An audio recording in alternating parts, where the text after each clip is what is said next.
Կապիր ամրագոտին և պին բռնվիր։ Կայծակնային արագությունը քեզ տանելու է դեպի անհավատալի շահումներ։ Հետևիր սլաքներին և շահիր 4 բոլորովին նոր Porsche ավտոմեքենա, 300 iPhone և անսահմանափակ ֆրի սփիններ։ Օրական 1 անգամ պտտիր անիվն անվճար։ Հաջարաբեդ.am միշտ ստացիր ավելին։ Բարև ձեզ, դուք դիտում եք 24 TV-ի հարցազրույցը։ Հունիսի 14-ից հետո COVID-19-ի ախտորոշված դեպքերը 10,000-ից ցածր են եղել։ Հիմքեր կան ենթադրելու, որ ոչ միայն կորոնավիրուսի ճգնաժամը հաղթահարելու փուլում ենք, այլև երկրորդ ալիքին լավ դիմակայություն կարող ենք ցույց տալ։ Սա վարչապետի գնահատականն է։ Փորձենք հասկանալ համաճարակային վիճակն ինչպիսինն է բժիշկ Հայկ Մանասյանի գնահատմամբ։ Բարև ձեզ։ Շնորհակալություն հրավերն ընդունելու համար, պարոն Մանասյան։ Վերջ ավարտվեց համաճարակը։ Դե վերջը սկսում է, էլի։ Դա ինչ է նշանակում, երբ կարող ենք իսկապես ասել, որ վերջ հաղթահարված է։ Եթե այս դիմակների հարգադրանքը չլիներ, առօրյա կյանքում էլ ոչ մի ձևով չէր երևա համաճարակը, ոչ մի ձևով։ Բացի սովորական հիգիենան, չէ՞։ Մակերեսների մշակում, որոշակի իրարից հեռու են նստում մարդիկ սրճարաններում, բայց դա էլ հարաբերական հասկացությունն է իրարից հեռու նստել, այսինքն, եթե դիմակների այս ձևական հարգադրանքը, ինչու որտեվ ոչ ոքի համար գաղտնիք չի, որ բնակչության մեծ մասը կեսից ավելին դիմակը կրում է խախտումով։ Առողջապահության համաշխարհային կազմակերպության ուղեցույցն ասում է, թե դիմակը խախտումով կրեցիր, ինքը դառնում է ոչ թե համաճարակը կասեցնող գործոն, այլ հակառակ ինքնավարակման ռիսկերն է մեծացնում եւ դառնում է վնասող գործոն։ Իսկ այդ խախտումը որն է, որ առողջապահության համաշխարհային կազմակերպության ուղեցույցով մենք անում ենք։ Դիմակին ձեռք տալիս ենք, ուղղում ենք, այսի հələ որ պարտաճանաչ կրողները։ Լինում է որ մորուքի վրայից են դնում, լինում է որ կողքերից բաց է լինում, լինում է որ քրտնում է շուրթերը, դեմքի մաշկը, դիմակը քրտնում է, մենք չենք փոխում։ Լինում է որ ամսով են մարդիկ կիրառում, լինում է հնարավոր բոլոր խախտումները դիմակը դնելու բնակչության ծանրակշիռ մեծամասնությունը թույլ է տալիս։ Պարզ չի որ սա փաստացի ոչ թե նպաստում է համաճարակի տարածմանը, հա, համաճարակի տարածումն է կանխում, այլ նպաստում է տարածմանը, եթե այդպիսին կա, հա, որովհետև ինչ որ չափով համաճարակի տարածումը արդեն իսկ կասեցվել է, նրանով որ զգալի քանակով մարդիկ հիվանդացել եւ լավացել են, դարձել են վարակակիր եւ ձեռք են բերել իմունիտետ։ Այս սա պատճառը որ համաճարակը ընկնում է։ Եվ եթե իրոք մերոնք պարետատունը ասի Ժորժ ջան, լավ, այդ ձևական եք անում, մեկը գիտենք որ ձևական եք անում։ Էլ մի արեք, հա, այնտեղ վնասների մեջ էլ ասեմ, երբ որ մարդը դիմակ է դնում, իր մոտ կեղծ ինքնավստահություն է առաջ գալի, որ էլ կարամ դիստանցիա չպահեմ, թեև դիստանցիան ավելի կարևոր է, քան դիմակ դնելը։ Դիստանցիան շատ ավելի կարևոր է, հա, համաճարակը, վարակը փոխանցումը կասեցնելու հարցում, քան դիմակ դնելը։ Այն էլ այդ ստից դիմակը։ Շատերը ինքնաշեն դիմակներ են դնում, որոնք ավելի ցածր արդյունավետություն են։ Մի խոսքով դիմակի հետ կապված այնքան խախտում ենք մենք անում, որ եթե մենք ծնված լինեինք դիմակով, այսօր հրաման էին անելու բոլորդ այդ դիմակները հանեք, որ համաճարակը ավելի դժվար տարածվի։ Որովհետև դիմակը փաստացի ոչ միայն կորոնավիրուսային, այլ նաև լիք ուրիշ վարակների համար խոնավացած այդ կտորը բազմաթիվ բակտերիաների համար շատ լավ միջավայր է պահպանվելու համար։ Վերջը, այդ վերջ, արդյոք մենք վերջում ենք, թե ոչ, առողջապահական համակարգը թող շարունակի աշխատել։ Պարտաճանաչ, ծանրաբեռնված, թե գեր ծանրաբեռնված, դա թող մտածեն բժիշկները, հա։ Երբ որ ամառան շրջանը հրդեհներ է տեղի ունենում անտառներում, ինչը արգելում են ընդհանրապես հանգստյան գոտիներում ժամանակ անցկացնել։ Չեն արգելում, չէ՞։ Ասում են հրշեջ ծառայություն կա, ենթադրենք, չգիտեմ, ԱԻ-ն կա, թող զբաղվեն այդ հարցով։ Հիմա նույնը մարդիկ թող իրենց նորմալ սովորական կյանքով ապրեն ու այլևս լրիվ հիմքերը կա այդ սովորական կյանքին անցնելու։ Մենակ այս դիմակները ձևական, արդեն քրքաշ հետներս բերող ես հալումաշ եղած դիմակները հանենք ու վերջ։ Բժիշկ, բայց այդ դեպքում ինչու չենք հրաժարվում դրանից։ Եթե օրինակ պարետատունն է խոսում դրա մասին, առողջապահության նախարարությունն է խոսում դրա մասին, նույնիսկ գնահատականներ կան, որ նաև դիմակն է եղել այն պաշտպանիչ միջոցը, որ վարակը այդ արագությամբ չի տարածվել։ Այդ ասողը, ով որ ասում է վարակը ինչ որ կասեցվել է դիմակով, ես մի մասնագիտական հարց կտամ։ Ընկեր ջան, Բախի ոչ մի սա աշխարհը այսօր այդ փաստն է ման գալի։ Գիտական աշխարհը ման է գալի այդ փաստը, որ միտեղ տպեն հեղինակավոր ամսագրում, որ դիմակը հարց է լուծել բաց տարածքներում։ Բա որ դուք տես գանձ արդյունք ունեք, բա տպեք թող աշխարհն իմանա։ Չեն կարա տպեն, որովհետև հենց այս տվյալը տանեն ցույց տան մի լուրջ հեղինակավոր ամսագրի, ասեն մենք այսպիսի արդյունք ունեն, այնքան քննադատական վերլուծությունը այնպիսի հարցեր կդնեն, որ կոռուպցիան հետ կգան իրանց արդյունքով։ Դիմակը Հայաստանում դերակատարություն չի ունեցել, որովհետև ավելի գլխառատ վիճակ դիմակ կրելու, քան մենք ենք դա կրել, ես չեմ պատկերացնում։ Այդ դրանից եկող հնարավոր չի։ Եվ թողնենք դա, որ մենք ընտրել էինք իմունիզացվելու ռազմավարությունը։ Եվ որ հյուրանոցներում էլ տեղ չկար, մենք անցանք, հիշում եք, մենք մայիսի 20-ին հանդիպել եւ զրուցել ենք։ Մենք ընտրել ենք ուրիշ ռազմավարություն։ Դիմակը մեզ պետք էր այնքանով, որքանով, տեմպը համաճարակի գցեր։ Տեմպը ամսի 14-ից արդեն 15-ից հունիսի, սրանից 1 ամիս առաջ արդեն տեմպը ընկել է, այլ աճ չկար։ Կայուն 10500-ից 11500-ի մեջ եկե հասել ենք այսօրվան։ Այսօր արդեն 9900 քանիս է։ Հա, էլ ինչ կա բզբզելու։ Հասկանում եք, դիմակը ստեղ որևիցե գործողություն չի արել ու չեր էլ կարա աներ, որովհետև կրկնում եմ, էլի ես չեմ ասում, առողջապահության համաշխարհային կազմակերպության ուղեցույցն ասում է, աշխարհում գոյություն չունի այդպիսի փաստ, որ փողոցում դիմակը օթափողվող տարածքներում, երբ մարդիկ իրար հետ քիչ են շփման մեջ լինում, այսինքն նույն տան մեջ ապրելը մի բան է, նույն պալատում, նույն հիվանդանոցում, նույն բաժանմունքում գտնվելը մի բան է, իսկ փողոցում կամ չգիտեմ սուպերմարկետում գտնվելը ուրիշ բան է։ Չկա փաստ, որ դա պաշտպանում է։ Բժիշկ, հիմա մենք կարող ենք ասել, որ այս կորոնավիրուսը սեզոնային սուր այն վարակներից մեկն է դարձել, որի մասին մենք մինչ այդ արդեն խոսում էինք։ Կարող է դառնալ, կարող է եւ չդիմանալ։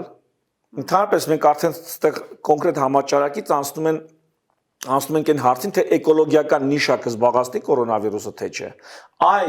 Այս իր մահաբերությամբ չի կարա ինքը էկոլոգիական նիշա զբաղեցնի։ Պիտի թուլանա, մուտացիայի ենթարկվի թուլանա։ Եթե մուտացիայի ենթարկվի թուլանա, մյուս սեզոնային վարակներ թույլ տան,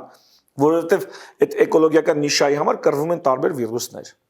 Հա, եթե այդ վիրուսներն էլ թույլ տան, այս կորոնավիրուսը կարա իր նիշան զբաղացնի էկոլոգիական։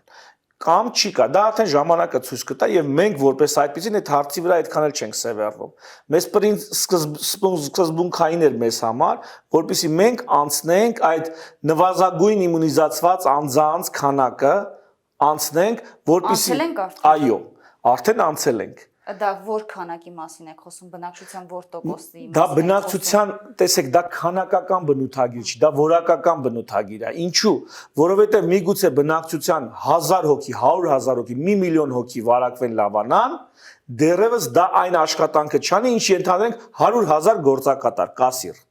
100,000 վարորդ։ 100,000 վարորդ գործակատար բժիշկ մարդիկ, ովքեր շատ են շփվում այլոց հետ, 100,000 այս մարդիկ հիվանդանան եւ լավանան, արդեն իսկ համաճարակը ողնաշարը կկոտրվի։ Ու դա եղավ։ Սա հիմնական մեզ մոտ վարակվել եւ լավացել են, վիրուսակիր են դարձել եւ լավացել են։ Այն անձիկ, ովքեր շատ մարդկանց հետ են շփվում։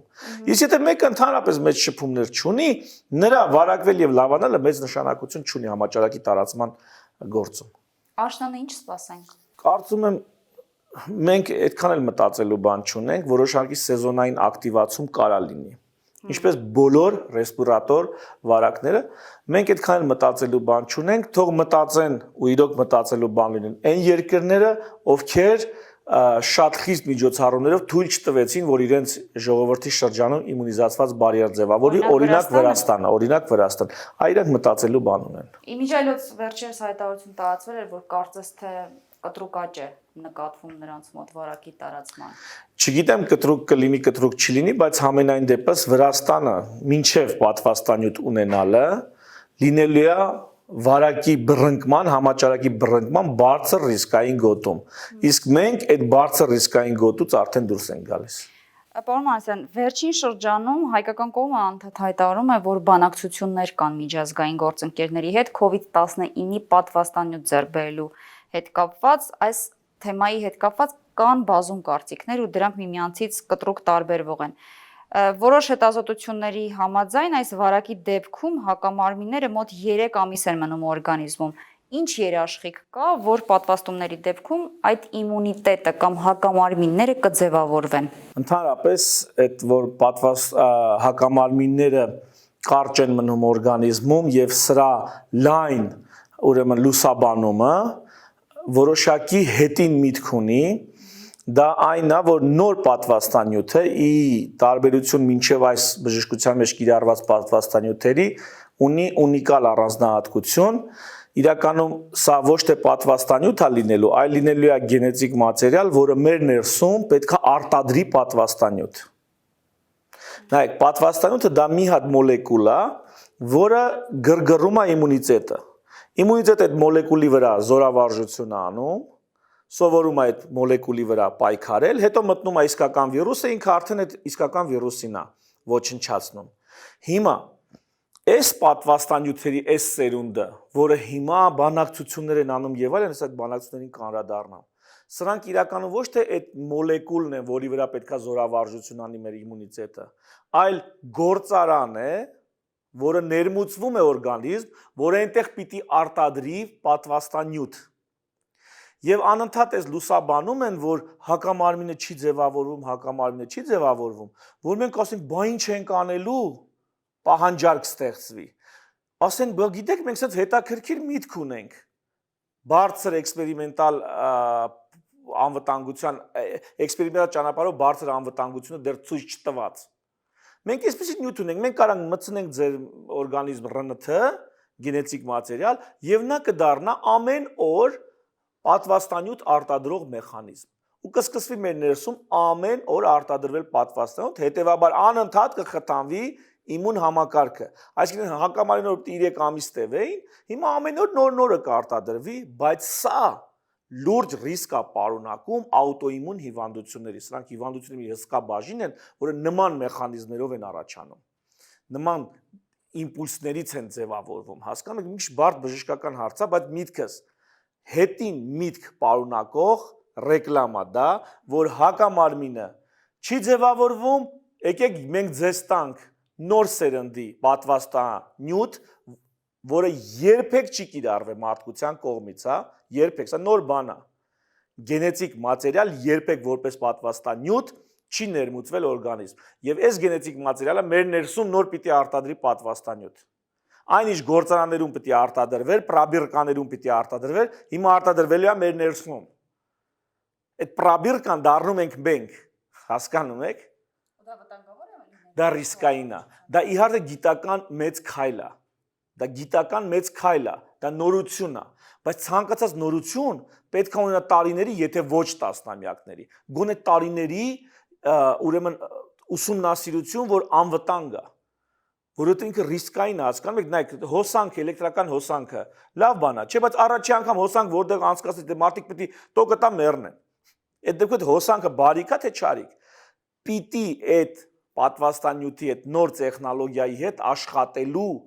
հմտություններ ձեռք բերեն։ Դրա համար այսպիսի շուտափույթ հեսա պատվաստանյութը կլինի, հեսա բանակցում ենք, սա արդեն սրանից լավ հոտ չի գալիս։ Բժիշկ, թույլ տվեք այսպիսի մի հարց բարձրացնեմ։ Արդյոք այս ամբողջ աղմուկը աշխարհի մակարդակով հենց այս նոր տեսակի պատվաստանյութի, ինչպես դուք ասացիք, ռեկլամի համար էր։ Գիտեք ինչ, մեկ պատվաստանյութի համար այս մասշտաբների մախինացիա չէր գործարկվի։ Թույլ տվեք այս մախինացիա բառը օգտագործել, ես նայեք, համաճարակը իրական է, համաճարակայի շուրջ իրարանցումը կեղծ։ Սա եկեք հատուկ ընդգծեք, հետո չասեք, բա գիտեք ինչ բժիշկը բան ասում։ Համաճարակը, վարակը, հիվանդությունը իրական է։ Նրա շուրջ առաջքաշած իրարանցումը կեղծ։ Համաճարակի ծագումը դեռևս անհայտ է։ Էս էլ ընդգծենք, հա, հələ չգիտենք, չղջիկից էր, ուխտից էր, թե լաբորատորիայում։ Թե ուծեչկա էր լաբորատորիայից, արտահոսք էր։ Արտահոսք, եթե արտահոսք էր, իդեպ էս էլ նախադեպ ունեցել ենք։ Այդպիսի բան եղել է, երբ որ հենց կորոնավիրուսային վարակը արտահոսք է ունեցել լաբորատորիայից։ Ու նախկինում տես բան եղել է։ Միամիտ արտահոսք է ունեցել։ Այսինքն եթե նույնիսկ արտահոսք էր, միամիտ արտահոսք ա եղել, թե դիտավորյալ արտահոսք, այդ հարցերը, որոնց էլ չենք անդրադառնում։ Այսի հետո պիտի, միգուցե տասնամյակներ հետո վերադառնանք այս հարցին։ Հիմա այս ամբողջի շարքում ինձ թվում է նոր տեխնոլոգիաներ մտցնելը, այսինքն մի պատվաստանյութի հարց չի, միգուցե նոր սերնդի բժշկական միջամտությունների համար են ճանապարհ բացվում, միգուցե, բայց դա էլ միայն բավարար չէր։ Միգուցե դա նաև որոշակի քաղաքական եւ բիզնես շահեր էր սպասարկում, միգուցե շատ գլոբալ պիտի լիներ, կամ սա պարզապես իրոք տարերային մի process էր եղավ, որից ով ինչ գործ ուներ առաջ գցելու, բանը, աչքաբաց հա բիզնեսմեններ, քաղաքական գործիչներ, վակցինա արտադրողներ, չգիտեմ, բժշկական կազմակերպություններ, բոլորը ովքեր աչքաբաց էին, այդ նոր ուրեմն process-ը իշահ իրենց օգտագործեցին։ Թերևս սա ավելի խելամիտ է ինձ համար, որովհետև այս մասշտաբների մախինացիա չեմ պատկերացնում, դա ինչ մոտիվ պիտի շարժեր այս մասշտաբների քայլի գնալու համար։ Այնպես որ երևի թե տարերային սկսել է ուղղակի ամեն մեկ իր գործը առաջ է գցում։ Այդուամենայնիվ պատվաստանյութի ի հայտ գալուց հետո ինչ եք կարծում աշխարհում մրցակցություն է սկսվելու, փորձել են մեկը մյուսից խլել, որովհետև միտինգներ գլուխ են ջարդելու իրանց իշխանությունների, ովքեր հարկադրում են այդ պատվաստանյութը կամ առաջարկել են։ Այսինքն դեմ դուրս գալու։ Այո, սա դեմ շարժում է, դուրս դեմ, դա էլ է մտածել, միգուցե ինչ որ։ Բայց ինչու բժիշկ, եթե մարդիկ մտածեն, որ այդ հիվանդությունից կարող են ձերբազատվել կամ թեկուզ այդ գործարանը պատվաստանյութի իրենց մեջ լինի։ Դասական պատվաստանյութի համար, նայեք, ինչքան էլ պատվաստանյութը արագ սարքեն, ենթադրենք 100% պրոդուկտը կա, այդ պրոդուկտի անվտանգությունը ստուգելու համար ժամանակ է պետք, տարիներ,